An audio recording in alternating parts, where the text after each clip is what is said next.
మహిళలపై ముఖ్యమంత్రి రేవంత్ రెడ్డి చేసిన వ్యాఖ్యలు సరికాదని మాజీ మంత్రి బీఆర్ఎస్ వర్కింగ్ ప్రెసిడెంట్ కేటీఆర్ అసహనం వ్యక్తం చేశారు.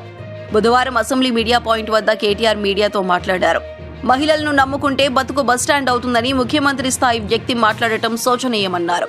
ఈ అవమానం కేవలం సబితా ఇంద్రారెడ్డి, సునీత లక్ష్మారెడ్డికి మాత్రమే జరగలేదని, తెలంగాణ ఆడబిడ్డలందరికీ సీఎం అవమానించేలా మాట్లాడారని అన్నారు.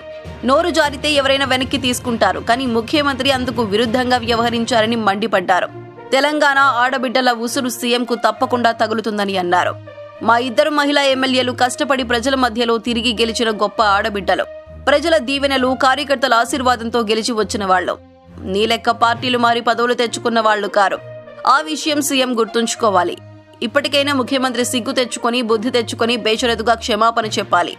ఏ మొహం పెట్టుకుని వచ్చావని ఉప ముఖ్యమంత్రి అనటం కూడా అన్యాయం. ఆడబిడ్డల గురించి అంత ధైర్యంగా మాట్లాడే అధికారం మీకెవరిచ్చారు భట్టి గారు?